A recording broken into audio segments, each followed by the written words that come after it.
सभी को good morning. जितने भी लोग ऑनलाइन जुड़े हैं एप्लीकेशन के माध्यम से वीडियो पे,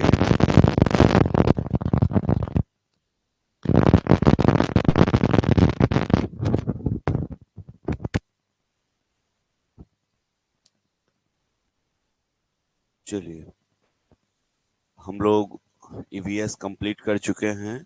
3, 4 और 5 क्लास का ईवीएस कंप्लीट कर लिए हैं। आज से क्लास 6 का इतिहास देखेंगे और इतिहास का नाम क्या है, अतीत से वर्तमान तक।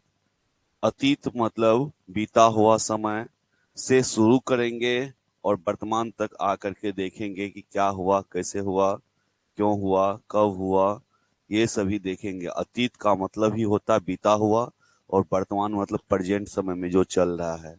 इसका भाग 1 पढ़ेंगे और जैसे ही भाग 2 आ जाएगा, अतीत से वर्तमान तक भाग 2 मतलब क्लास 7 आ जाएगा।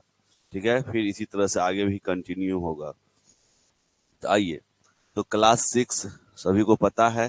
क्लास 6 से इतिहास, भूगोल और नागरिक शास्त्र शुरू होता है। तो उसमें हम लोग शाम वाले बैच में शाम के समय सिविक्स का कर रहे हैं। 2 दिन क्लास हो चुका है, वो भी 2 से 3 दिन में कंप्लीट हो जाएगा, 10th तक का सिविक्स। और हिस्ट्री का भी 3 से 4 दिन का टारगेट है, 3 से 4 दिन में हिस्ट्री भी कंप्लीट कर लेंगे। ठीक है, उसके बाद ज्यादा से ज्यादा रिवीजन करेंगे, टेस्ट लगाएंगे, ताकि आपके एग्जाम से पहले तक जो कोर सब्जेक्ट है वो कंप्लीट हो सके, सारा चीज कंप्लीट हो सके। तो आइए हम लोग इसकी शुरुआत करें। क्लास 6 के एससीईआरटी के बुक में जो चैप्टर है उसका नाम है अतीत से वर्तमान। और इसमें अध्याय 1 में बहुत ज्यादा पॉइंट नहीं बनता है, इसीलिए लिखे हैं no exam point. Exam point के दृष्टि से यह इम्पोर्टेंट नहीं है। अध्याय 2 में क्या, कब और कैसे है। क्या, कब, कैसे, तो इतिहास। इतिहास को कितने भाग में बांटते हैं? कुल 3 भाग में बांटते हैं। इतिहास को कुल 3 भाग में बांटते हैं। 3 भाग में प्राचीन इतिहास, प्राचीन मतलब बीता हुआ, बहुत पहले का। मध्यकालीन मतलब बीच वाला, मध्य वाला, उसके बाद का। आधुनिक का, जिसमें कि वर्तमान का मतलब आज से पहले जो जो चीज हुआ है वो सभी चीजें आधुनिक इतिहास हो जाएगा। और प्राचीन काल में, प्राचीन काल के इतिहास की शुरुआत कहाँ से होती है? पाषाण काल से। पाषाण काल से शुरू होती है और कहाँ तक आती है प्राचीन काल का इतिहास? प्राचीन काल का इतिहास कहाँ तक?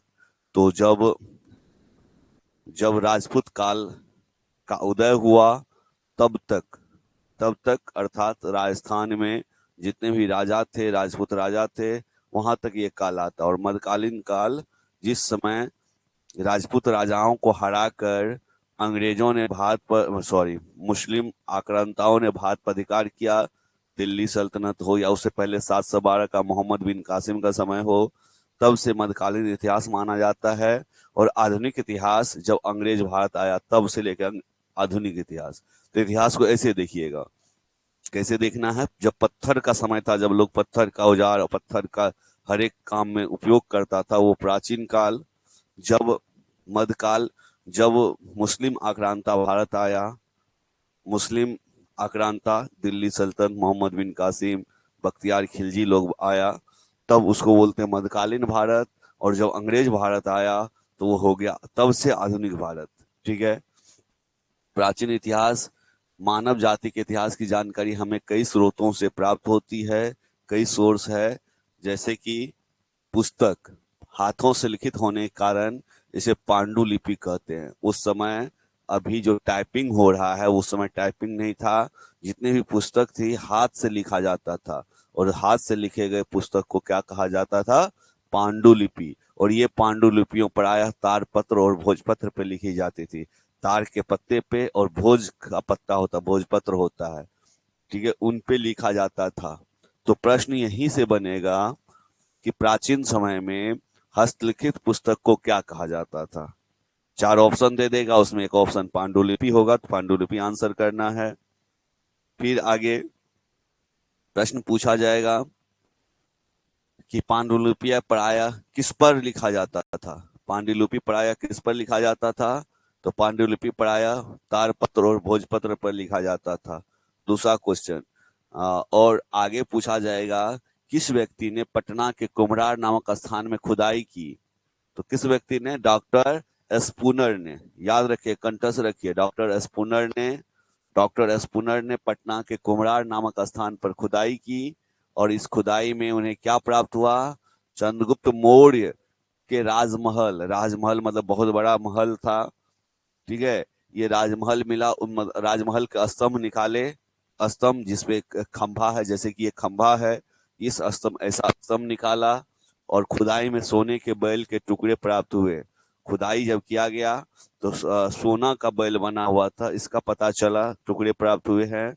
और किसने किया है? डॉक्टर स्पूनर ने। कहाँ पे किया है? पटना में। पटना पे कहाँ? कुम्हरार में, ठीक है। क्या मिला? तो चंद्रगुप्त मौर्य का राजप्रसाद मिला, महल का अवशेष मिला, अवशेष में खास करके खंबा मिला, स्तंभ मिला, और उसके अलावा सोने के बैल, ठीक है। और सिक्का शासकों द्वारा जारी किए जाते थे। अभी भी शासक, अभी जो भी सरकार के द्वारा ही सिक्का जारी किया जाता है, और उस जमाने में भी सरकार द्वारा, शासक के द्वारा सिक्का जारी किया जाता था, ठीक है। और जिस पर राजकीय चिन्ह लिखा होता है, जिस राज का है, कैसे पता कि ये इस राज का है? तो उस राज का राजकीय चिन्ह जो भी होगा उसे अंकित कर दिया जाएगा। और धार्मिक चिन्ह भी होगा, धर्म से संबंधित चिन्ह भी होगा। राजा जिस धर्म को मानता है, चाहे वो बौद्ध हो, जैन हो, हिंदू हो, जो भी धर्म हो, उस अपने धर्म से संबंधित बातें उस पर लिखता था। और कई लिपि अंकित होती थी। सिक्के का अध्ययन क्या कहलाता है? मुद्रा शास्त्र, और इंग्लिश में न्यूमिस्मेटिक। न्यूमिस्मेटिक इंग्लिश में क्या कहलाता है? न्यूमिस्मेटिक कहलाता है, इंग्लिश में बोलते हैं, तो इंग्लिश वाला भी पूछा जाता है। अब बताइए, ये कैसे पता चला कि ये चंद्रगुप्त मौर्य का ही है? तो चंद्रगुप्त मौर्य का जो लिखित इतिहास था उससे मिलाया गया, रेडियो कार्बन विधि के द्वारा पता लगाया गया कि उसकी आयु कितनी है, उस खंभे की आयु कितनी है। तो पता चला, जिस समय किताबों में लिखा है, जिस समय उनका वर्णन है, उसी समय का ये है, अर्थात उसी का होगा। तो ये रेडियो कार्बन पद्धति द्वारा पता किया जाता है। यदि आप अपना कोई भी सामान आज छोड़ दीजिए, इस पृथ्वी पे, इस मिट्टी में दब जाता है, आज से 2 लाख वर्ष बाद यदि उसे निकालेगा, तो उससे भी रेडियो कार्बन पद्धति के द्वारा एज पता किया जाता है, ठीक है। एज पता चल जाएगा, आज से इतने दिन पहले ये हुआ है। तो ये जिस विधि से होता है, उस विधि को क्या कहते हैं? रेडियो कार्बन विधि कहते हैं। और कार्बन 14 की मात्रा का पता लगा करके, किसमें कितना रेडियो कार्बन है, इसकी मात्रा का पता लगा करके उस जीव की आयु निर्धारित की जाती है, जो जीव मिला है। तिथियों का मतलब, हमारे देश, पहले हमारे देश में तिथि की गणना विक्रम संवत और शक संवत के आधार पर होती थी। पहले की बात है, विक्रम संवत और शक संवत के आधार पर होती थी। अब मुक्त ईसाई धर्म प्रवर्तक ईसा मसीह के जन्म तिथि से की जाती है। और वर्तमान में जो समय है, ईसा मसीह के जन्म से तिथि निर्धारित की जाती है। और जिस दिन ईसा मसीह का जन्म हुआ, वो साल क्या था? 0 था। जब जब 1 साल का बच्चा हुआ ईसा मसीह, तो 1 वर्ष हो गया। जब 10 साल का हुआ तो 10 वर्ष। तो ऐसे करके आगे बढ़ा, ठीक है। और आज तक, आज से कितने दिन पहले ईसा मसीह का जन्म हुआ था? 2023 साल पहले, ठीक है। 24 चल रहा है, महीना में बोलना तो महीना 2023 साल, 2024 का 2 महीना है, दूसरा महीना चल रहा है। 1 महीना 8 तारीख है, तो 8 दिन हुआ है ईसा मसीह के जन्म को। कितना कितना दिन हुआ है? 23 साल, 2023 साल, 1 महीना 8, फरवरी चल रहा था, 2 महीना पूरा कहाँ हो गया? सबका एक कम लिए हैं। दूसरा महीना चल रहा था, एक कम महीना लिए हैं। 24 चल रहा था, एक कम साल लिए हैं। ऐसे चलता है ना। कितना साल हुआ ईसा मसीह के जन्म को? 2023 साल, 1 महीना 8 दिन कंप्लीट हुआ है। 9 तारीख है आज, 9 है ना। 8 दिन कंप्लीट हुआ है, 9वां दिन चल रहा है। 8 है, 7 दिन कंप्लीट हुआ है और 8वां दिन चल ही रहा है, ठीक है। ऐसे ऐसे लेना। तो समझ रहे बातों को? इतना दिन पहले से ही ईस्वी लिखना शुरू किए थे, इससे पहले ईस्वी नहीं लिखते थे। और चलिए आगे बढ़ते हैं। खुदाबख्श लाइब्रेरी कहाँ है? लाइब्रेरी बोले तो पुस्तकालय। पुस्तकालय कहाँ है? खुदाबख्श पुस्तकालय पटना में है। और सबको पता है, इधर से गुजरे ही होंगे सभी। और किस रोड पे है ये? अशोक राजपथ वाले रोड पे है। गोपाल नारायण सिंह के सार्वजनिक पुस्तकालय कहाँ पे है? पालीगंज है, भरतपुरा में। पालीगंज भरतपुरा, पालीगंज पटना के बगल में पालीगंज है। और अनेक पांडुलिपि यहाँ भी सुरक्षित है। नाम क्या है? अच्छा, गेपाल नारायण सिंह है। अच्छा सॉरी, गेपाल कहाँ से होगा? गोपाल होगा। गोपाल नारायण सिंह का सार्वजनिक पुस्तकालय है पालीगंज स्थित भरतपुरा में, ठीक है। और अनेक पांडुलिपि यहाँ पे सुरक्षित है। ये चीज देख लिए, पांडुलिपि समझ गए, हाथ से लिखा हुआ, ठीक है। इंग्लिश में क्या बोलते हैं? मैन्युस्क्रिप्ट, मैन्युस्क्रिप्ट बोलते हैं, ठीक है। और न्यूमिस्मेटिक्स बोलते हैं सिक्का, मुद्रा शास्त्र को। ये सभी चीजें याद रखना, छोटी छोटी चीजें हैं, ये आपको काम दे देगा। भौगोलिक पृष्ठभूमि, भौगोलिक पृष्ठभूमि में 4 भाग में बांट सकते हैं भारत को भूगोल के आधार पे। सबसे उत्तर के पर्वतीय प्रदेश, अच्छा उत्तर में पर्वतीय प्रदेश है, उत्तर का मैदान, उसके बाद मैदान है जिसमें हम लोग रह रहे हैं, उसके बाद दक्षिण का पठार है जहाँ पठारे पठार है, और उसके बाद सुदूर दक्षिण का मैदान गोदावरी कृष्णा का। इन टोटल सब मिलाकर कितने भाग में बांटे हैं? 4 भाग में। उत्तर का पर्वतीय प्रदेश जो तराई के जंगलों से हो प्रारंभ होकर हिमालय के शिखर तक जाती है, इसमें कौन कौन जगह आ जाएगा? कश्मीर आ जाएगा, कांगड़ा आ जाएगा, कुमाऊं और सिक्किम, ये सभी जगह आ जाएगा। ये उत्तर हिमालयी प्रदेश है, पर्वतीय प्रदेश है। और उसके बाद उत्तर का मैदान उपजाऊ मैदान है, इसमें हम लोग आते हैं। और इस मैदान में सबसे अधिक पैदावार के लिए प्रसिद्ध है, भूमि है और उपजाऊ भूमि, और अधिक पैदावार होता है यहाँ पे। और यह देश का सर्वाधिक उपजाऊ क्षेत्र है, इससे ज्यादा उपजाऊ क्षेत्र और कहीं नहीं है। और इस मैदान को कौन सा मैदान बोलते हैं? गंगा ब्रह्मपुत्र का मैदान, ठीक है। इधर से गंगा और उधर से आगे से ब्रह्मपुत्र। और इसमें उसके बाद दक्षिण का पठार बचता, साउथ इंडिया का पठार। और उस पठार के अंतर्गत उत्तर में नर्मदा और ताप्ती बहती है, उत्तर में नर्मदा ताप्ती, और उधर कृष्णा गोदावरी उस साइड, ठीक है। विंध्याचल और सतपुड़ा की पहाड़ी है, उत्तर भारत और दक्षिण भारत को अलग करती है। उत्तर भारत और दक्षिण भारत के बीच सीमा रेखा के लिए यदि पूछा जाए कहां से उत्तर को बोलेंगे उत्तर भारत और किससे दक्षिण को बोलेंगे दक्षिण भारत, जल्दी जवाब दीजिए। हाँ, विंध्याचल और सतपुड़ा की पहाड़ी, विंध्याचल और सतपुड़ा के पहाड़ी से उत्तर वाले भाग को उत्तर भारत और दक्षिण वाले भाग को दक्षिण भारत बोलेंगे। और एक बात बताइए, अब बिहार के सेंस में बताइए, किसे उत्तर बिहार और किसे दक्षिण बिहार बोलेंगे? जल्दी से बताइए, उत्तर बिहार और दक्षिण बिहार।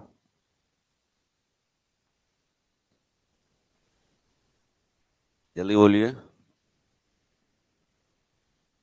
गंगा नदी के उत्तर वाले भाग को उत्तर बिहार, गंगा नदी के दक्षिण वाले भाग को दक्षिण बिहार, ठीक है। चलिए, ये कहा, ये हो गया पहाड़ी को दक्षिण और भारत, मतलब कौन पहाड़ी अलग करता है? तो विंध्याचल और सतपुड़ा के उत्तर वाले भाग को उत्तर भारत, हम लोग उत्तर भारत में है कि दक्षिण भारत में है? उत्तर भारत में। दक्षिण भारत विंध्याचल और सतपुड़ा के उस दक्षिण जो होगा वो दक्षिण भारत होगा, जिसमें कौन कौन सा राज्य आ जाएगा दक्षिण भारत में? दक्षिण भारत में खास करके महाराष्ट्र, महाराष्ट्र के बाद तेलंगाना, कर्नाटक, केरल, तमिलनाडु, गोवा, ये सब आ जाएगा दक्षिण भारत में, ठीक है। और सुदूर दक्षिण के मैदान तो उधर पठार भी है, अपने अपने तरफ दो भाग अपने तरफ पहाड़ है, मतलब पहाड़ी प्रदेश है, पर्वतीय प्रदेश है, तो मैदान भी है। उस साइड साउथ इंडिया में पठार है और उसके बाद मैदान है, ठीक है। उस साइड पर्वत नहीं है, पठार है, उससे छोटा। दक्षिण भारत में पठार है और मैदान है, उत्तर भारत में पर्वत है, मैदान है। चलिए, ये चीज जान रहे हैं। तो गोदावरी, कृष्णा तथा कावेरी में, कावेरी की डेल्टा वाला प्रदेश है। और डेल्टा क्या होता है? तो जब नदी बह के समुद्र में मिलती है तो मिलने से पहले एक दो धारा बढ़ जाती है, जब बीच वाला जो जगह होता है वो होता है डेल्टा। ये बीच वाला भाग जो होता है डेल्टा होता है, डेल्टा वाले प्रदेश में। आगे बढ़ते हैं। दर्रा, तो पहाड़ियों के बीच संकरे रास्ते को दर्रा बोलते हैं, इंग्लिश में से पासेज बोलते हैं। दर्रा क्या होता है? तो पहाड़ी है, पहाड़ी को काट करके अंदर अंदर इस साइड से इस पहाड़ से उस पहाड़ पर जाने के लिए रास्ता जो होगा वो दर्रा होगा। तो पहाड़ियों के बीच संकरे रास्ते होते हैं। और एक दर्रा का नाम आपको इतिहास में आएगा, इस क्लास 6 के इतिहास में आएगा कि खेबर दर्रा। क्या है ये खेबर दर्रा? कहाँ है ये खेबर दर्रा? तो खेबर दर्रा है पाकिस्तान में, उत्तर पश्चिम पाकिस्तान की सीमा और अफगानिस्तान के काबुलिस्तान मैदान के बीच है। और किस पर्वत पे है, तो हिंदू कुश पर्वत के सफेद को पर्वत श्रृंखला में है। ठीक है। एक आएगा बोलन दर्रा, पाकिस्तान में बलूचिस्तान का एक प्रमुख दर्रा है जो क्वेटा को जैकोबाबाद से जोड़ता है। तो दो दर्रा का नाम आपको पढ़ना है, और ये क्यों पढ़ना है तो इसका कहानी भी बताते हैं। एक खेबर एक बोलन, खेबर बोलन। ठीक है। और ट्रिक बनाना है तो बनाइए, खबर बोलो। कोई आया उधर से, बोला उधर का खबर बोलो। खबर मतलब खेबर, अब बोलो मतलब बोलन। ठीक है। और ये क्यों इंपॉर्टेंट है, क्योंकि जितने भी लोग आए हैं, आपको पता है कि आर्य, अच्छा इसमें से आर्य कौन कौन है, आर्य कौन है, आप हैं आर्य, आर्य हैं, आर्य है आप लोग, नहीं आप आर्य हैं, आर्य हैं, आर्य आर्य, आर्य नहीं है, कोई आर्य भी है इसमें। अरे भाई, भारत को दो ही पार्ट में बांटा है, या तो आर्य है या द्रविड़ है। आर्य है, द्रविड़ नहीं है। साउथ इंडिया वाले द्रविड़ है। तो हम लोग आर्य है। और कैसे हम लोग आर्य है, तो आपने महाभारत देखा है, रामायण महाभारत, उसमें बार बार ये बोला जाता आर्यपुत्र आर्यपुत्र, आर्य।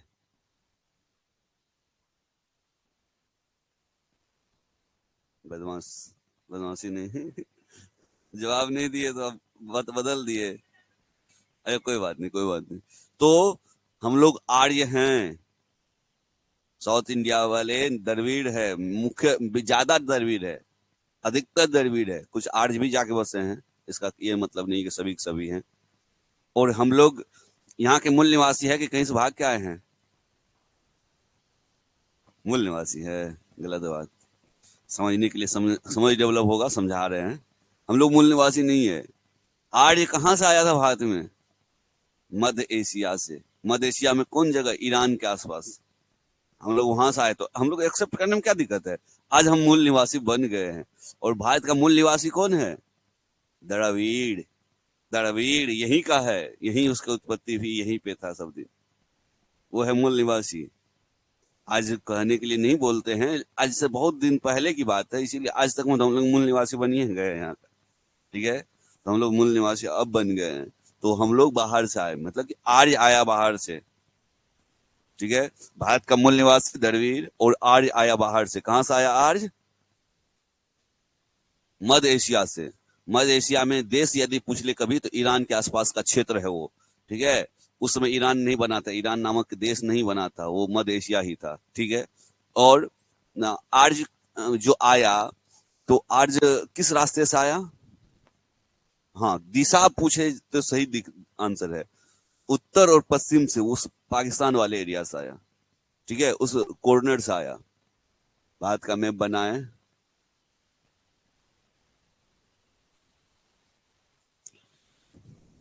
ये भारत का ऊपर वाला मैप, और ऐसे करके आया भारत। और यहीं पे दर्रा था, इसी समय दर्रा दर्रा था, और वही दर्रा खेबर।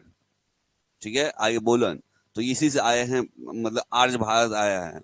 और बिंद के दक्षिण में ब्रह्मगिरी, इसका और आर्य वाली बात और आगे आएगा, किसी मतलब 10th तक क्लास में हो या 9th में हो, जहां भी होगा, लेकिन आएगा आर्य वाली बात। और आर्य किसने कहा है कि आर्य मध्य एशिया से आया, मैक्स मुलर ने, ये क्वेश्चन आएगा आगे।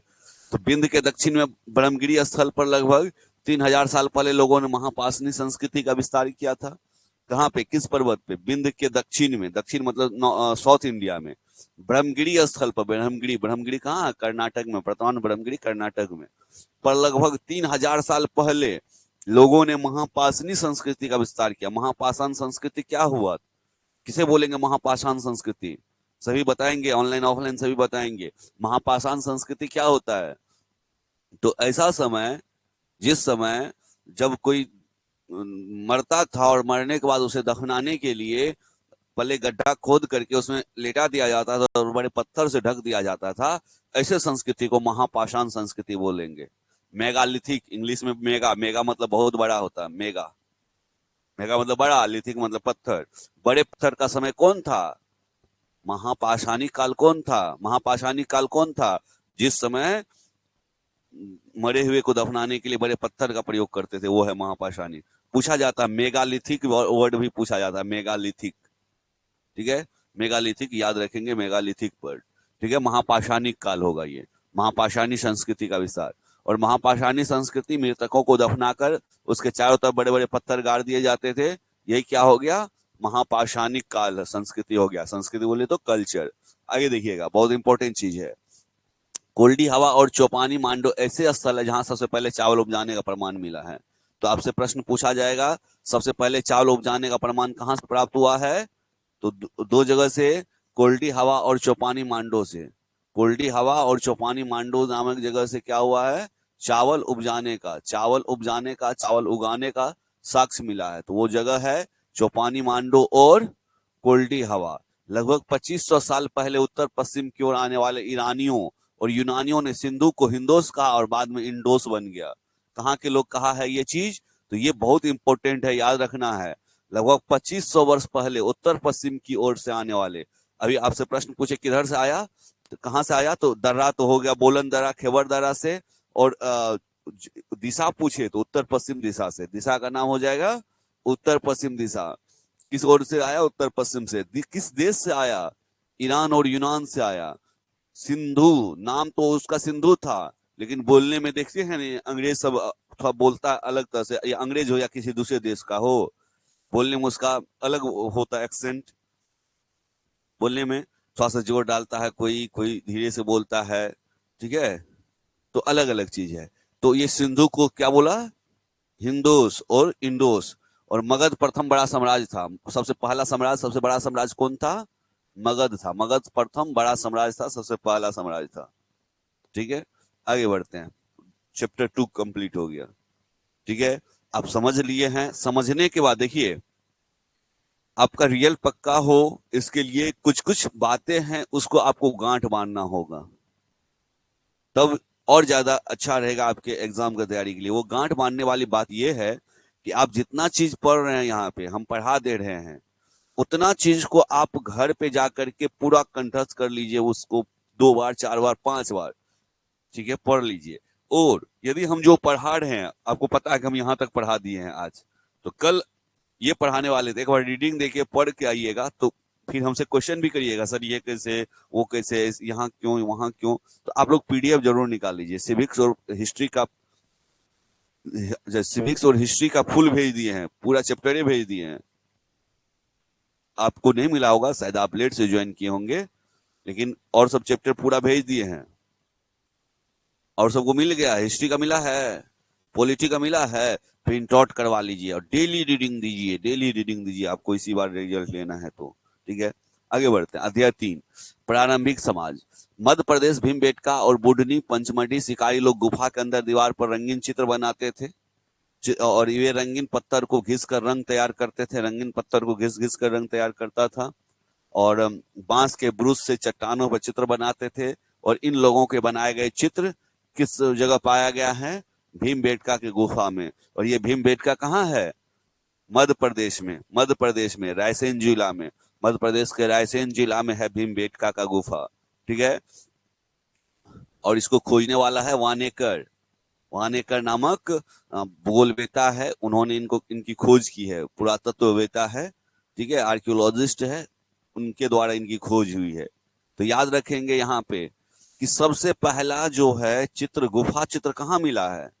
मध्य प्रदेश के भीमबेटका में।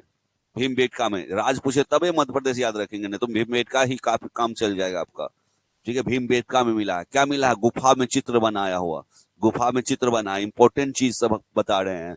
यदि पूछ दे कि ये गुफा है, मध्य प्रदेश में है, भीमबेटका है, बुढ़नी पंचमढ़ी नामक जगह है, वहां पे कौन बनाता था चित्र? शिकारी बनाता था। कहाँ बनाता था? गुफा के अंदर बनाता था। गुफा के अंदर किस पर बनाता था? तो दीवार पे बनाता था। किस रंग के लिए क्या प्रयोग करता था?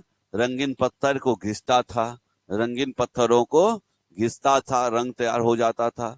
और रंग तैयार होने के बाद किससे, किसके द्वारा पेंटिंग करता था? तो अभी तो ब्रूस आ गया है, अभी तो नायलॉन का ब्रूस है, कई तरह का ब्रूस आ रहा है मार्केट में अब, लेकिन उस समय बांस का बनाया जाता था, ठीक है, ब्रश, ब्रूस ब्रूस बोलेंगे तो इस बांस के ब्रूस से चट्टानों पर चित्र बनाते थे, और इन लोगों द्वारा बनाए गए चित्र है गुफा में है। और कौन सी गुफा है? तो भीमबेटका। इतना चीज आपको कंठस्थ करना, और यहीं से प्रश्न बनता है। ठीक है। एक जगह है पेशरा। पेशरा बिहार के मुंगेर जिले में अवस्थित है। पेशरा नामक जगह जो है, पेशरा नामक जगह बिहार के मुंगेर जिले में है, और यहाँ पर आरंभिक मानव से संबंधित पुराने स्थल मिले हैं। यहाँ से पता चला है कि यहाँ सबसे बिहार पूरे क्षेत्र में सबसे पहले किस जगह पे आदमी बसा है?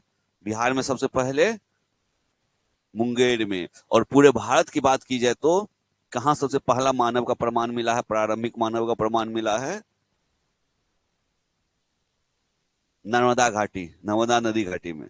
नर्मदा नदी घाटी में सबसे पहला प्रमाण मिला आदमी का। ठीक है। और उसके बाद तो पंजाब सब तो वो है जहां पे हड़प्पा की खोज हुई थी। हड़प्पा की खोज पंजाब के आसपास हुआ है, तो ये याद रखेंगे। नर्मदा नदी घाटी में प्रथम मानव का साक्ष्य मिला भारत में। और विश्व की बात की जाए तो दक्षिण अफ्रीका। विश्व में सबसे पहले मानव का पता कहाँ चला है? प्रारंभिक मानव दक्षिण अफ्रीका के जंगल में। ठीक है। विश्व का बात हो गया। भारत में पूछा जाए नर्मदा नदी घाटी, और बिहार में पूछा जाए तो मुंगेर। मुंगेर के कौन सी जगह? पेशरा। पेशरा। और यहाँ से यूरोप में पाए जाने वाले आरंभिक मानव की तरह औजार भी मिले हैं। ठीक है। यूरोप में जैसा प्रारंभिक मानव था, आरंभिक मानव था, वैसा औजार मिला। आरंभिक मानव की बात किए हैं। विश्व भी बता दिए, भारत भी बता दिए, और बिहार भी बता दिए, और कहीं से एक प्रश्न पूछ देगा। पेशरा संभवतः आवास निर्माण स्थल था। एक ऐसा स्थल था जहां लोग आवास बनाना सीख गया था, घर बनाना सीख गया था। ठीक है। और पाषाण काल। पाषाण काल क्या होता? पाषाण मतलब पत्थर। पाषाण मतलब पत्थर। पाषाण का अर्थ है पत्थर से। और पाषाण काल कितने भाग में बांटे हैं? 3 भाग में बांटे। कौन कौन सा काल? पूरा पाषाण, मध्य पाषाण, नव पाषाण। पूरा पाषाण सबसे पहला होगा, सबसे पहले पूरा पाषाण आया होगा। उसके बाद आया होगा बीच में तो मध्य पाषाण आया होगा। उसके बाद आया तो नव पाषाण। सबसे बाद में आने वाला जो समय है वो है नव पाषाण काल। अच्छा, पाषाण काल में लोग मनोरंजन के लिए क्या करते थे? चित्र बनाते थे और नृत्य करते थे। ठीक है। मनोरंजन के लिए। और इतिहास के पिता किसे कहा जाता है? हेरोडोटस को कहा जाता है। किसे कहा जाता है? हेरोडोटस। और भीमबेटका क्या है? भीमबेटका किस लिए प्रसिद्ध है? भीमबेटका सेल चित्र। सेल मतलब पत्थर। पत्थर पे चित्र बना है ना। सेल मतलब गुफा, पत्थर वाला गुफा, और उस पर बना हुआ चित्र। किस लिए प्रसिद्ध है भीमबेटका? सेल चित्रों के लिए प्रसिद्ध है कहाँ? मध्य प्रदेश के किस जिले में? रायसेन जिले में। और विश्व का सबसे प्राचीन अभिलेख कौन सा है? अभिलेख बोगाज कोई। आपके दिमाग में आ रहा होगा सर, हाँ बोगाज कोई है। आपके दिमाग में आ रहा होगा सर अभिलेख क्या होता है? अभिलेख का मतलब हुआ कि किसी पत्थर, दीवार या किसी ऐसे चीज पे उकेरा गया, लिखा गया लेख, अभिलेख है ये। ठीक है।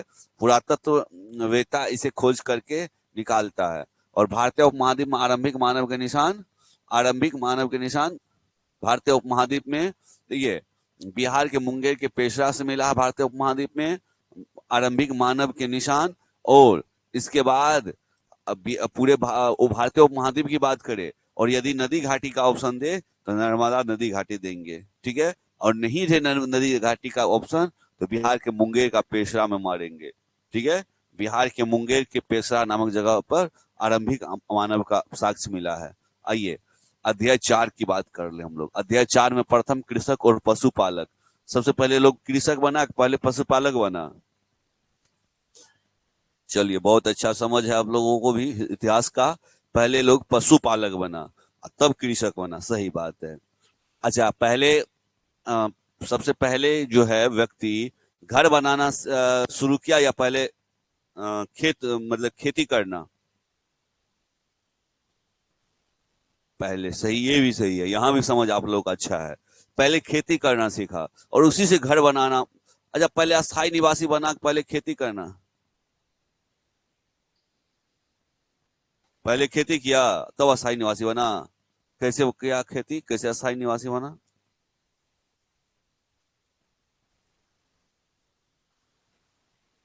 सही बात है। मतलब सही। आप लोग बहुत अच्छा कॉन्सेप्ट है ये। कॉन्सेप्ट आपको काम देगा, अच्छा चीज है। आप अच्छा पढ़ रहे हैं सब आदमी, और इसको और कंटिन्यू करिए। सही, आप लोग पकड़े भी हैं।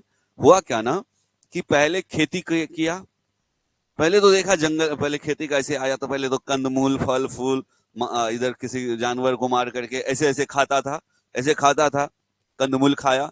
कभी हुआ क्या कि कुछ कंदमूल या फल फूल लाया मार्केट से, मतलब सॉरी मार्केट मार्केट क्यों, मार्केट कहाँ से है? खाया, और खाने के बाद कुछ फेंक दिया ऐसे या छोड़ दिया, और उसी से एक दो वृक्ष देखा, तो उसका उसके दिमाग में वहां से ये आइडिया आया कि जो खाते हैं इसमें जो बीज है, छोटा सा दाना है, उससे एक नया पौधा आता है, और ये वैसा ही पौधा है जिसे हम तोड़ के लाए थे। तो ये उसको समझ आया। धीरे धीरे ये सब तो कोई देखता भी नहीं होगा, जंगल में घास धान का होगा ऐसे, या फिर गेहूं का ऐसे पौधा होगा, या फिर इसी तरह का कोई भी अनाज होगा उस जमाने का, जो जौ होगा, उस जमाने में सबसे पहले जौ ही आया था, या फिर रागी होगा, या फिर मड़ुआ टाइप का होगा, या कुछ भी ऐसा होगा ना, तो सब उसको जंगली झाड़ समझ के, जंगली समझ के छोड़ देता होगा। लेकिन धीरे धीरे हुआ क्या, जंगल में आग लगी, जंगल में आग लगी तो खाने के लिए कुछ भी नहीं बचा, तो वो जो झाड़ का, वो झाड़ जो मतलब कि वो सब जो धान का झाड़ था, या गेहूं का था, या जौ का था, या फिर मड़ुआ सब का होगा, जिसको राई सब भी बोलते हैं, उस सब जो पक गया गलती से आग लगने के कारण, आग लगने के कारण तो जीव जंतु भी पका। जंतु मतलब कि छोटा बड़ा सब होगा, खरगोश होगा, शेर हिरन होगा, वो पका, और फल फूल भी पक गया। साग सब्जी जो गलती से जंगली साग सब्जी जो उस जमाने में होगा, अभी वाला साग सब्जी से इमेजिन मत करिए, उस जमाने में जो जंगली साग सब्जी होगा वो भी पका। जो फसल भी था, जो दाना था फसल वाला दाना, उसको वो जंगली मानता था, वो सब पका। और पकने के बाद जो उसको खाया तो उसको स्वादिष्ट लगा, तब लगा कि हाँ ये चीज है खाने लायक, ये खाया जा सकता है, इससे भी पेट भरता है। जरूरी है सारा जल गया होगा, कुछ तो लहक भी लगा होगा, कुछ पका होगा पूरा, कोई जला होगा। सब तरह जंगल में आग लगा, सब तरह का आग होगा ना, कहीं बहुत बड़ा लगा होगा तो वहां कुछ नहीं बचा, वहां राखे राख बचा। थोड़ा कहीं कम लगा तो वहां बचा। इमेजिन आप लोग बहुत ये करते हैं, हाँ। कभी आग लगा तो कुछ छह दूर में आग लगा, बाद बाकी में नहीं लगा। कई तरह का आग लग सकता है। हाँ ठीक है। तो हाँ ना ना बचे, ये भी बहुत बहुत रीजन है। लेकिन आदमी को पता चला कि पका हुआ भोजन ये चीज है, गलती से आग लगा, उसको खाया, स्वादिष्ट लगा, पका हुआ ये है। और खेती करना पे हम लोग थे, इधर आ गए, कोई बात नहीं, आते हैं फिर वहीं पे। तो खेती करना सीखा, वो अनाज सीखा, अनाज के बारे में जाना, पका हुआ अनाज है, ये अनाज है, इसको खा सकते हैं, इससे पेट भर जाता है, भूख नहीं लगती है। धीरे धीरे जीव जंतु की संख्या में कमी हो गई थी, दूर जाना पड़ता था फिर दूसरे जीव जंतु को खोजने, कंदमूल फल फूल खोजने के लिए। तो लोग सीखा कि खेती करना चाहिए, और खेती करना चाहिए। जब खेती करता था, कुछ जमीन साफ करके खेती करता होगा, तो जो जंगली आवारा पशु होगा वो खेत आकर के चढ़ जाता होगा, खा लेता होगा। इसीलिए उसके पहरा के लिए एक छोटा सा झोपड़ी बनाया होगा, उसका पहरा करता था, और उस पहरे के चक्कर में वो कहीं और नहीं भटक पाता था। धीरे धीरे इसी से अस्थाई आवास का ये हो गया, खोज हो गया। अर्थात उस जगह पे रहता था, वहां बोता था फसल, और उसकी देखरेख करता था। फिर एक फसल काटा, दूसरा फसल बोया, फिर देखरेख। इस तरह से अस्थाई निवास का पद्धति यहीं से आया। लोग अस्थाई निवासी ऐसे ही बन गया। समझ पा रहे बातों को? ऐसे ही अस्थाई निवासी बना। खेती की शुरुआत ईरान और इराक देश की पहाड़ियों के तलछट से हुई है, और पहले वहीं के रहने वाले लोगों ने खेती प्रारंभ किया। सबसे पहले वहीं के रहने वाले लोग खेती प्रारंभ किया। और प्राप्त वस्तुएं, गेहूं जो भेड़ बकरी कहां से प्राप्त हुआ है? मेहरगढ़ से, और मेहरगढ़ कहाँ है? पाकिस्तान में। और चावल जानवर की हड्डी कोल्डी हवा से, चावल और जानवर की हड्डी कोल्डी हवा से, और कोल्डी हवा उत्तर प्रदेश में है। चावल जानवर के खुर के निशान मेहरगढ़ से, और मेहरगढ़ पाकिस्तान में है। गेहूं दलहन कुत्ता भेड़ बकरी ये सब बुर्जहोम से, और बुर्जहोम कश्मीर में है। गेहूं चना जो चिरांद से, और चिरांद कहाँ है? बिहार में है। काला चना ज्वार बाजरा भेड़ सुअर ये पेचमपल्ली से, और पेचमपल्ली आंध्र प्रदेश में है। ठीक है, तो इतनी जगह पे ये वस्तु प्राप्त हुआ है, इसको याद रखना है। मेहरगढ़ कहाँ है? पाकिस्तान में। कोल्डी हवा यूपी में, मेहरगढ़ पाकिस्तान, बुर्जहोम कश्मीर, चिरांद बिहार में, पेचमपल्ली आंध्र प्रदेश में।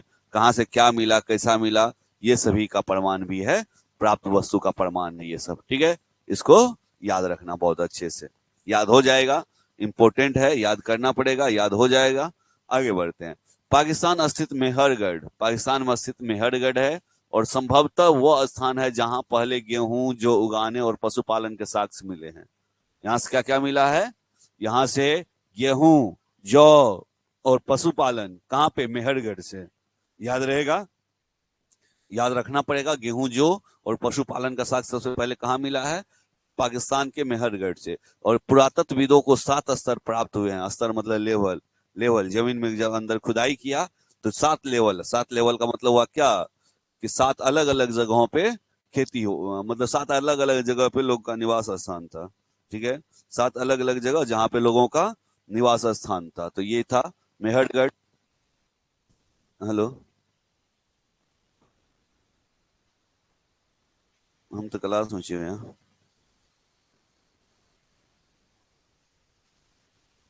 ठीक है,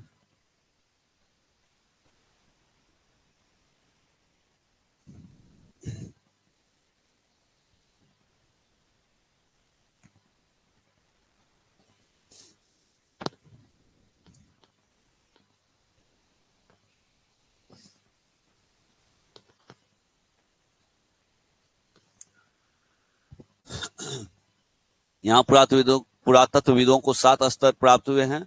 पहला 3 स्तर नवपाषाण काल का और प्रत्येक स्तर की कृषि उत्पादन और पशुओं में भेड़ बकरी के पालने का साक्ष्य मिलता था।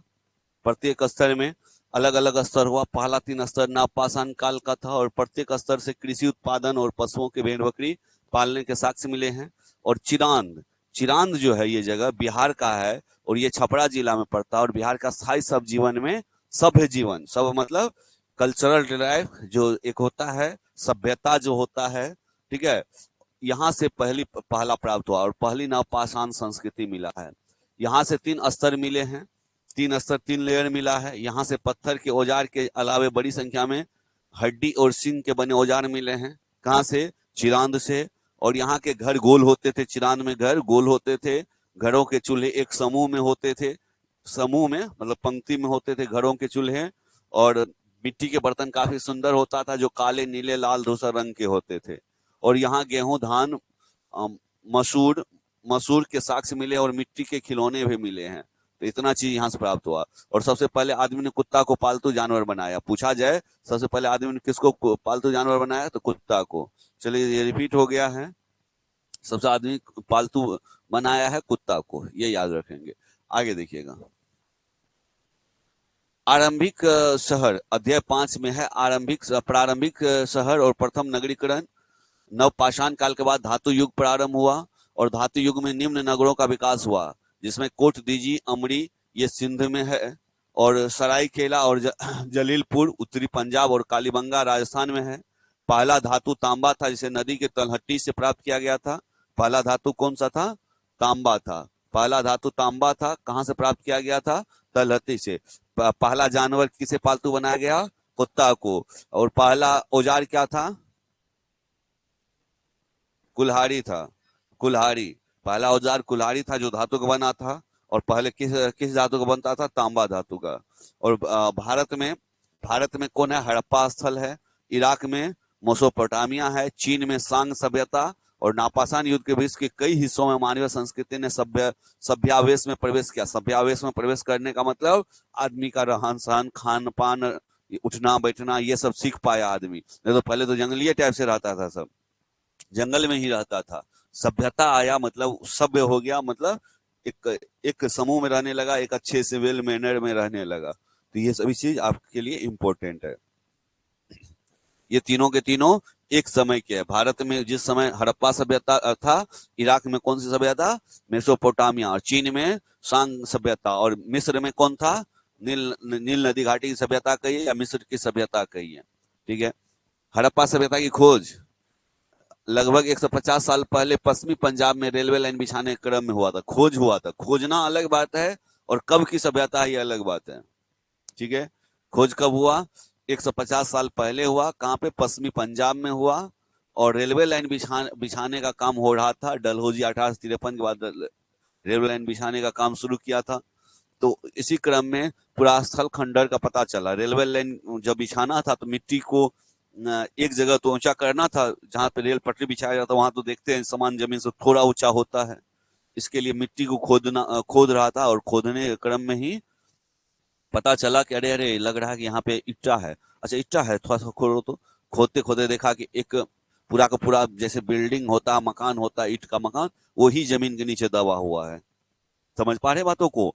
तो ये जमीन के नीचे दबा हुआ था। तो इसी से पता चल गया कि अरे इस समय ना यहाँ पे एक बहुत बड़ा नगर रहा था, शहर रहा था, लोग रहते थे यहाँ पे। और कहीं खोदा तो कहीं पे अलग अलग बर्तन मिल गया, खिलौना मिल गया, जो अलग अलग घर में सामग्री यूज होता वो सब मिल गया। तो इसे पता चला लोग यहाँ रहते थे पहले। हड़प्पा नगर की खोज सबसे पहले किस नगर की खोज हुई थी? हड़प्पा नगर की खोज सबसे पहले हुई थी। और हड़प्पा हड़प्पा का अधिकांश नगर को कितने हिस्से में बांटा गया था? 2 हिस्सों में बांटा गया था। पहला हिस्सा पश्चिमी हिस्सा था, छोटा था परंतु सुखी संपन्न था, और ऊंची जगहों पे बसा था। कहाँ पे बसा था? ऊंचे जगह पे, ऊंचे टीलों पे बसा हुआ था, ऊंची जगह पे बसा हुआ था। और पूर्वी हिस्सा बड़ा था परंतु निचले और साधारण लोग रहते थे। पश्चिमी हिस्सा में पूछा जाएगा किस हिस्से में राजा लोग रहते थे। राजा लोग किस हिस्से में रहते थे? पश्चिमी में। और श्रमिक और मजदूर लोग, सामान लोग, आम लोग कहाँ रहते थे? पूर्वी हिस्से में रहते थे। हड़प्पा की स्थिति देखिएगा। हड़प्पा की खोजकर्ता कौन है? दयाराम सहनी। कितने ईस्वी में खोज हुई हड़प्पा की? 1921 ईस्वी में। किस नदी के तट पे है? रावी नदी के तट पे है। मोहनजोदड़ो की खोज किसने की है? राखल दास बनर्जी ने की है। कितने ईस्वी में? 1922 में। किस नदी के तट पे है? सिंधु नदी के तट पे है। कालीबंगा, ब्रजवासी लाल कितने ईस्वी में? 1961 में। किस नदी किनारे है? घग्गर। उसके बाद है लोथल की खोज किसने की है? रंगनाथ राव ने। कितने ईस्वी में? 1954 ईस्वी में। किस नदी किनारे है? भोगवा। धोलावीरा का R.S. बिष्ट ने 1989 और 1990 में किस नदी किनारे? लूनी नदी किनारे।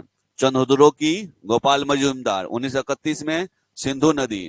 ठीक है, डरो वाला जो भी है सिंधु है, चाहे वो मोहनजोदारो हो कि चंद्रहुदुरो हो, सिंधु नदी। रंगपुर का माधव स्वरूप वत्स ने 1931 से 53 के आसपास, और मादर नदी के किनारे है ये। चलिए, मोहनजोदड़ो में एक तालाब मिला है जिसे पुरातत्वविदों ने क्या बोला है? तालाब को महास्नानागार कहा है। कहां से प्राप्त हुआ है? मोहनजोदड़ो से मिला है।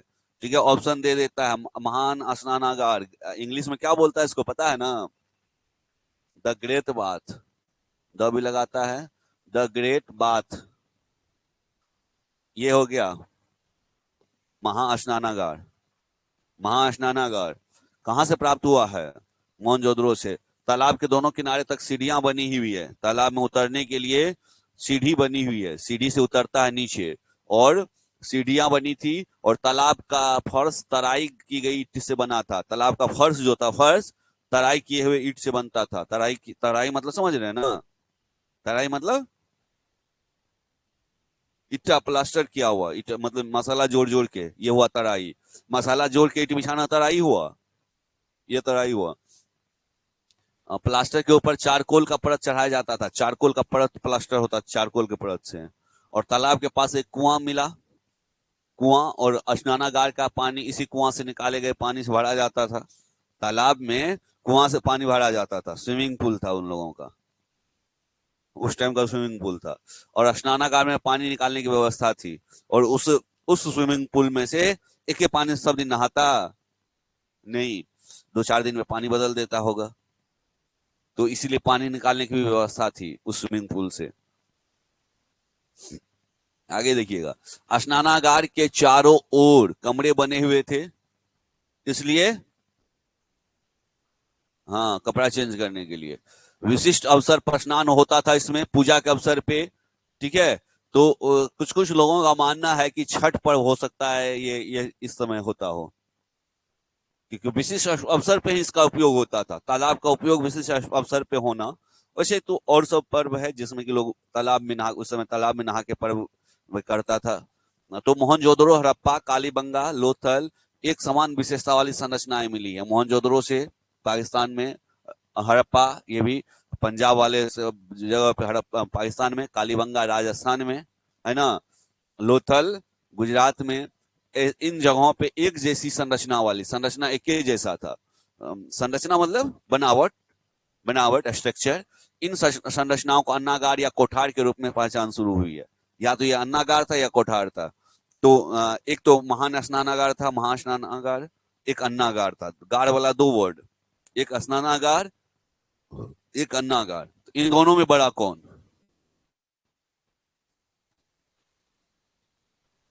अन्नागार बड़ा था। ठीक है। प्रश्न पूछा जाता है, प्रश्न पूछा जाता है सबसे बड़ी संरचना वाला इमारत का नाम बताइए। तो ऑप्शन होगा स्नानागार, अन्नागार, पूजा स्थल, राजा का महल। तो क्या होगा? अन्नागार बड़ा था, अन्नागार होगा। कालीबंगा और लोथल में अग्निकुंड मिले। अग्निकुंड मतलब पूजा करने वाला जो होम किया जाता है कुंड, वही कुंड अग्निकुंड। कहाँ से मिला है? कालीबंगा और लोथल से। और यहाँ पे यज्ञ किया जाता था। नगरीकरण की शुरुआत कब हुई है? हड़प्पा सभ्यता के समय। भारत में कुल कितने नगरीकरण का प्रमाण बोला जाता है? 3 नगरीकरण। पहला नगरीकरण, भारत में पहला नगरीकरण गलत। भारत का पहला नगरीकरण, ऐसे जवाब दीजिएगा, ऐसे करिएगा आप लोग।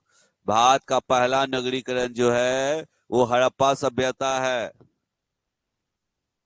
अब बोल दिया, तब पीछे से हड़प्पा सड़प्पा कर रहे हैं, तब इसका नहीं बोल रहे थे। हड़प्पा सभ्यता पहला नगरीकरण। दूसरा नगरीकरण,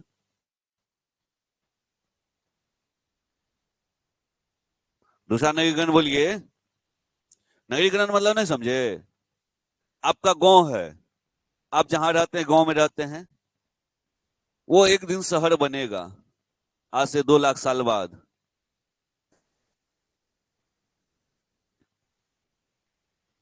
अच्छा, एक हम कहने का ये बताएं, सेंस बताएं। कभी न कभी शहर बनेगा।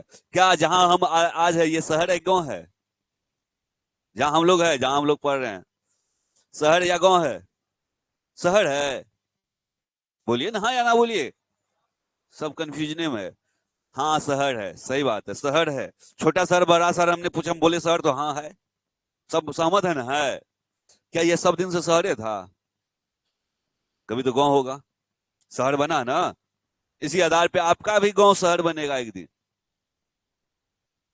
कब बनेगा ये नहीं, हमको भी नहीं पता है।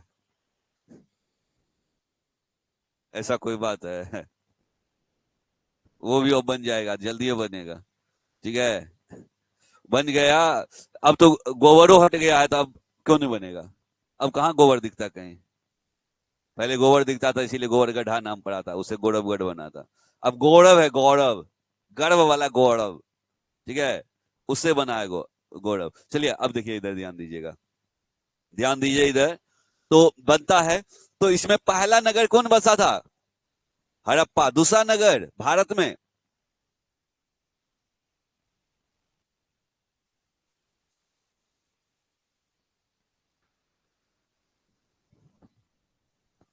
याद रखिए, आज के बाद कभी नहीं भूलिएगा। मगध, मगध साम्राज्य जब बसा था, तो कई महानगर हुए थे। जो 16 महाजनपद है, उसमें से 6 बड़े बड़े महानगर था। तो उस समय दूसरा नगरीकरण हुआ। दूसरा नगरीकरण याद हुआ? पहला नगरीकरण हड़प्पा समय, दूसरा नगरीकरण मगध के समय, और तृतीय नगरीकरण भारत में। बिहार को मत सोचिएगा, भारत में तृतीय नगरीकरण दिल्ली सल्तनत के समय। दिल्ली जो बसा था, दिल्ली सल्तनत, याद रहेगा आज के बाद, याद रखना है। चलिए, हड़प्पा, हड़प्पा सभ्यता किस प्रकार की सभ्यता थी? कांस्य युगीन। कांसा, कांसा किन दो धातुओं से मिलकर बनता है?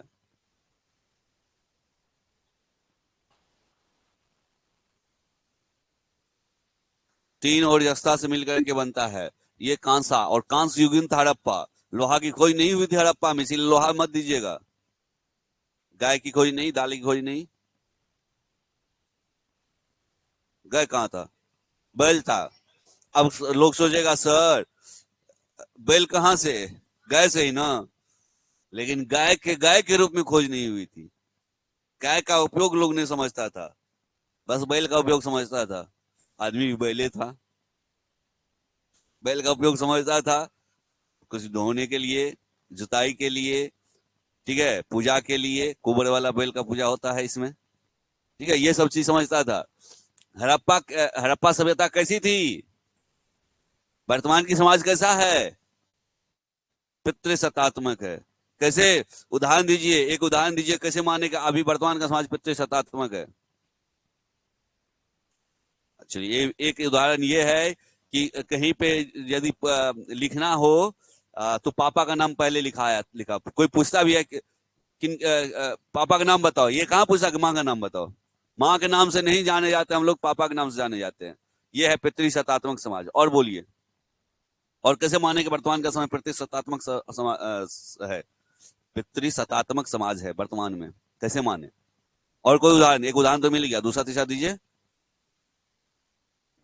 आप लोग यही पढ़ाई करते हैं, दिमाग पे जोर डालने बोले तो सब गोल हो जाता है, जीरो हो जाता है। ऐसे तो फटाक से भाषण कहीं देने बोल दिए, दो चार लड़का में लड़का को, लड़की में लड़की को, तो पूरा निकलेगा, थेसिस निकलेगा है? हम पूछ रहे तो सब गोल। बहुत सारा रीजन है, पुरुष प्रधान समाज है, इसका रीजन बहुत सारा है। हर जगह देखिए, घर में फैसला किसका चलता है, माँ का, पापा का।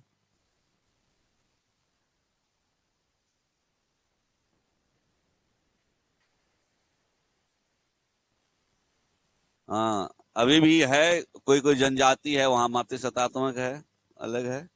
बहुत जगह ऐसा है जिसको देख करके पढ़ाई लिखाई, घर, हर एक जगह डिसीजन लेना हो, ठीक है, लड़के को पढ़ाने के लिए, लड़की को पढ़ाने के लिए लड़के को ज्यादा प्रमोट किया जाता है, लड़की को कम किया जाता है, ठीक है।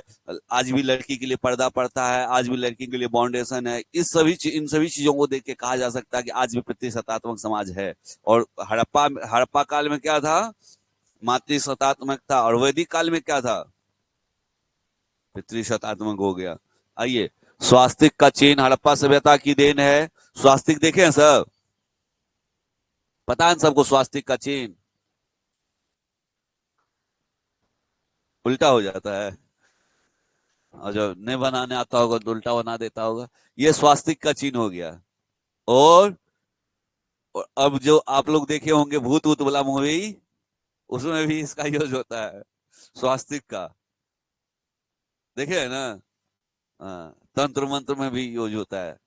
तो स्वास्तिक का चिन्ह किसका देन है, हड़प्पा सभ्यता की देन है। और हड़प्पा निवासी की रुचि किस चीज को खेलने में था, शतरंज खेल में था। हड़प्पा के लोग किस चीज से अनभिज्ञ थे, लोहा से अनभिज्ञ थे।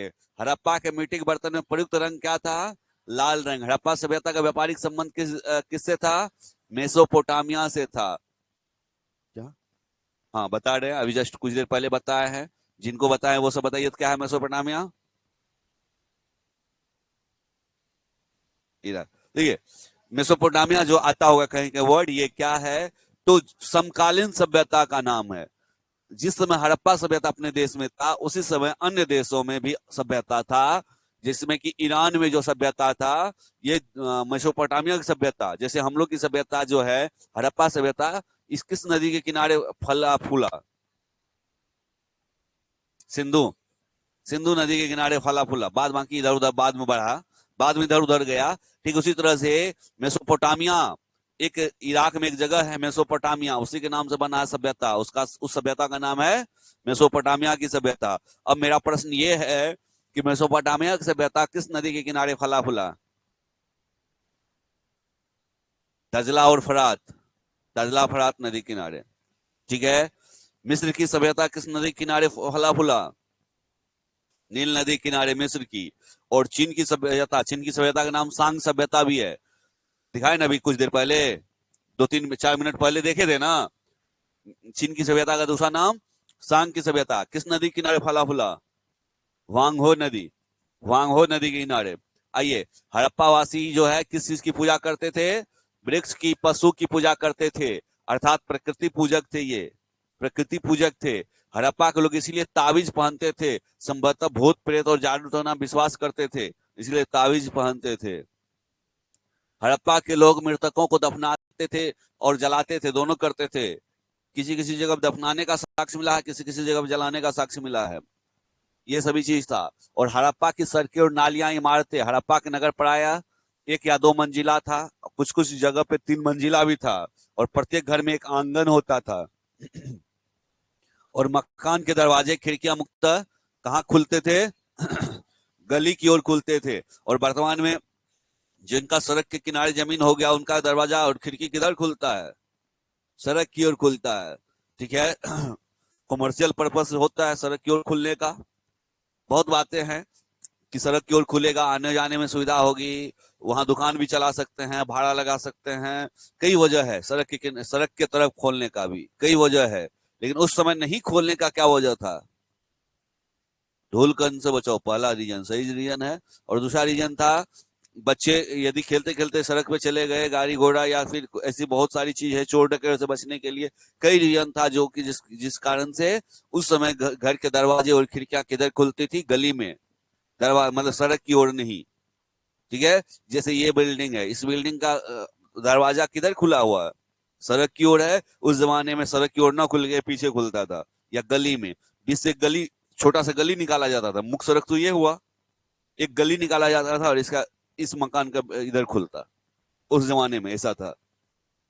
चलिए, नगरों में सुव्यवस्थित सड़कें, नलियां बनी थी, इसके साथ साथ जल निकासी के लिए नली का भी उचित प्रबंधन था। ठीक है। उस जमाने में नल निकासी का इतना अच्छा प्रमाण है कि आज के जमाने में भी वैसा नहीं है। पता है ना कैसे? देखिएगा, ऐसे नली निकल रहा है, यहाँ पे होल बना दिया, ऐसे निकल रहा है, ऐसे बना दिया, गड्ढा कर दिया। क्यों ऐसे गड्ढा किया जाता था?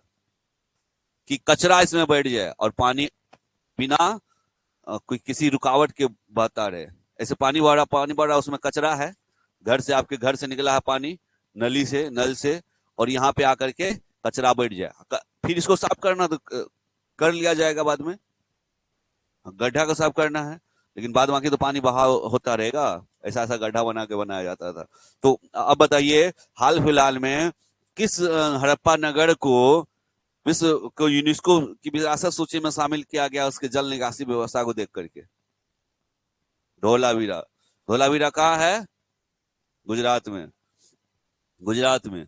गुजरात के धोलावीरा को क्या मिला है? विश्व विरासत सूची में शामिल किया गया है। क्यों? क्योंकि उसकी जल निकासी व्यवस्था बहुत ही अच्छा था। आइए, गलियां और सड़कें एक दूसरे को किस जगह पे काटती थी? गलियां और सड़कें एक दूसरे को समकोण पे काटती थी। और हड़प्पा के समय के आवश्यक कच्चे माल निम्न जगह से प्राप्त होते थे। कहां से? तांबा, खेतड़ी राजस्थान, आज भी प्राप्त होता, उस जमाने में भी प्राप्त होता था। खेतड़ी में है ना तांबा, याद है सबको। सोना कर्नाटक, कर्नाटक के कोलार खान से, कर्नाटक के कोलार खान से। चांदी अफगानिस्तान, अफगानिस्तान के ईरान से। और वेदर मनी, मनी है एक, ये अफगानिस्तान के बदखशां से, बदखशां से, हाँ। और समुद्री उत्पाद फिरोजा मध्य एशिया से, समुद्री उत्पाद गुजरात से, और लकड़ी जम्मू से। अभी भी जो बल्ला बनता है, बैट बनता है, वो किस लकड़ी का बनता है? बिलो का, WILLOW, विलो, विलो, विलो का बनता है। हिंदी में ऐसे लिखा रहता है, बिलो। विलो नामक लकड़ी का बल्ला बनता, बैट बनता है। उस जमाने में भी लकड़ी कहाँ से? जम्मू से अच्छा आता था। और जानते हैं कि गर्मी वाले प्रदेश में अच्छा लकड़ी आएगा कि ठंडी वाले प्रदेश से अच्छा लकड़ी आएगा? ठंडी वाले प्रदेश से अच्छा लकड़ी आएगा। यदि कभी आपको पहाड़ पे जाने का गए हो, या फिर कहीं ठंडी वाले प्रदेश में गए हो जहाँ बहुत ज्यादा ठंडी पड़ती है, वहां दिखेगा लकड़ी ज्यादा मजबूत दिखेगा। ठीक है। तो मेसोपोटामिया, मेसोपोटामिया क्या है? हड़प्पा के जैसे एक नगर है, इराक में है। अभिलेख में मेहुला की चर्चा मिलती है। और मेहुला क्या है? सिंध प्रदेश का प्राचीन नाम मेहुला है। सिंध मतलब सिंधु नदी घाटी का प्राचीन नाम मेहुला है। ठीक है, इसका चर्चा है। हड़प्पा सभ्यता का व्यापारिक संबंध किससे था? मेसोपोटामिया से। व्यापार करता था एक दूसरे के साथ, एक दूसरे के साथ व्यापार करता था। ठीक है, एक दूसरे के साथ व्यापार करता था। हड़प्पा की में पक्की हुई मिट्टी की स्त्री की मूर्तियां भारी संख्या में मिली है। कहां से मिली है? हड़प्पा में। हड़प्पा में पक्की हुई मिट्टी की स्त्री की मूर्तियां मिली है। और हड़प्पा के लोग धरती को उर्वरता की देवी मानते थे, और मातृ देवी की पूजा का प्रचलन था। ज्यादा से ज्यादा जो देवी देवता है वो देवी ही है, देवता कम है। एक मुहर पर पुरुष देवता का भी चित्र मिला है। इसका संबंध पशुपति महादेव से स्थापित था। तो पूछा जाएगा उस जमाने में लोग किसकी पूजा करते थे, तो पशुपति महादेव की पूजा करते थे। एक सिंह वाला गेंडा, कुबर वाला सांड का विशेष महत्व था। एक सिंह वाला जो गेंडा होता था उसकी पूजा होती थी, और कुबर वाला सांड की पूजा होती थी। हड़प्पा सभ्यता से किसी भी मंदिर का साक्ष्य नहीं मिला, तो मंदिर नहीं था उस समय, बिल्कुल नहीं था, नहीं था मंदिर। धोलावीरा गुजरात, यह भारत का सबसे बड़ा हड़प्पा स्थल है। धोलावीरा गुजरात में है, और धोलावीरा गुजरात के पश्चिम कोने में बसा है, ठीक है। और धोलावीरा 3 भागों में विभाजित था, गढ़ी नगर, मधनगर, ठीक है। गढ़ी नगर, नगर किलेबंदी होती थी, किलाबंदी मतलब हुआ चारों तरफ बड़े बड़े दीवार से घेर दिया जाना, ये किलाबंदी होता है। और मधनगर किलेबंदी, गढ़ी नगर और मधनगर आपस में जुड़े होते थे। और निचला नगर होता था, किलेबंदी नहीं होती थी, यहाँ आम लोग रहता था, किलाबंदी में शासक लोग रहता था। और राजकीय, सामाजिक, धार्मिक सभा उत्सव के लिए खूब चौड़ा और खुला मैदान का यूज किया जाता था। आइए लोथल, लोथल कहाँ है, गुजरात में। लोथल खंबात की खाड़ी के निकट अहमदाबाद से 80 किलोमीटर की दूरी पर स्थित एक हड़प्पा नगर है जिसका नाम है लोथल। और शहर की किलेबंदी की गई थी, किस शहर की, लोथल शहर की किलेबंदी की गई थी। और किले के भीतर सार्वजनिक और निजी दोनों तरह के भवन होते थे। और फारस की खाड़ी से मुहर, फारस खाड़ी का मुहर यहाँ प्राप्त हुआ है। अच्छा, दूसरे देश का मुहर यहाँ प्राप्त हुआ, इससे क्या पता चलता है, व्यापार होता था। अच्छा, मुहर का मतलब आप लोग थोड़ा सा समझ लीजिए। मुहर का मतलब ये नहीं कि मुहर मारने वाला मुहर, तब कौन वाला, कौन वाला मुहर था तब, मुद्रा, मुद्रा का यूज होता था मुहर के रूप में, ठीक है। लोथल से जलीय मार्ग से व्यापार होता था। लोथल क्या था, एक बंदरगाह नगर था। बंदरगाह तो समझ ही रहे हैं, समझाना नहीं पड़ेगा। यहाँ से व्यापार होता था। और लगभग 1700 ईसा पूर्व में हड़प्पा सभ्यता का ह्रास होने लगा, हड़प्पा सभ्यता नष्ट होने लगा। और पतन के कई कारण है, इतिहासकार ने दिए हैं, उसमें से एक दो कारण है। कहा जाता, कोई कहता बाढ़ आ गया, कोई कहता बाहर से लोग आए, आक्रमण किया, सबको मार दिया, कोई कहता भी महामारी फैल गया। लेकिन बाढ़ आना सबसे ज्यादा उचित लगता है, क्योंकि वो सिंधु नदी, जितने भी शहर बसा था सभी नदी किनारे ही बसा था, ठीक है। आप फिल्म में भी बाढ़ दिखाया है। अच्छा, फिल्म देखे सब, मोहनजोदड़ो, हाथ उठाइए तो कितने लोग देखे हैं? हाँ ठीक है। निरहुआ रिक्शा वाला कौन कौन देखे हैं?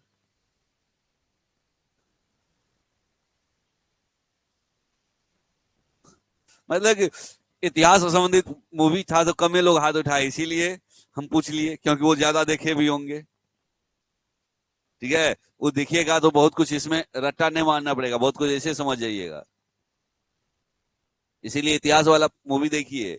जोधा अकबर वाला, अकबर द ग्रेट वाला मूवी है, अशोक वाला मूवी है, समुद्रगुप्त वाला मूवी है, कई कई मूवी है, अंग्रेज वाला मूवी है, अंग्रेज वाला महात्मा गांधी वाला मूवी है, सरदार वल्लभ भाई वाला मूवी है, सुभाष चंद्र बोस वाला मूवी है, भगत सिंह वाला मूवी है, कई मूवी है।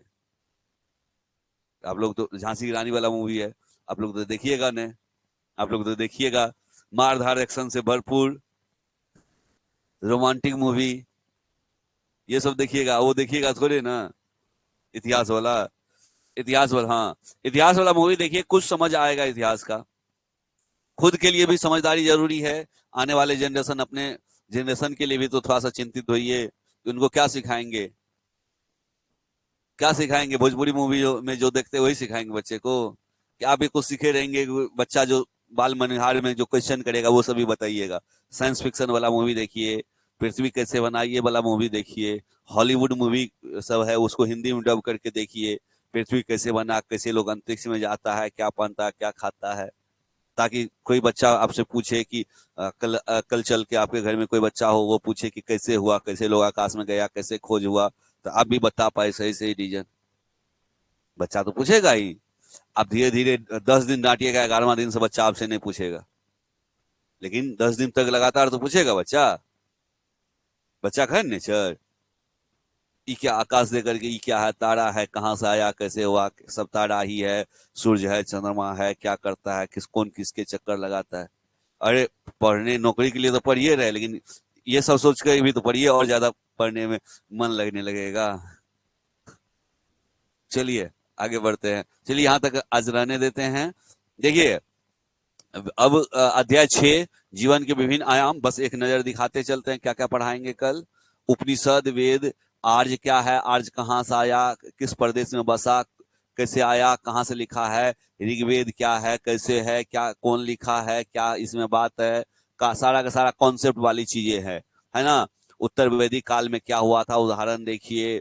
ये सारा चीज आप कल देखेंगे। वैदिक कालीन शिक्षा देखेंगे, आरुणि की कहानी, इनाम गांव क्या है, इतिहास से संबंधित है, प्रारंभिक राज देखेंगे, बिंबिसार, हर्यक वंश, अजाशत्रु, ये सभी देखेंगे कल।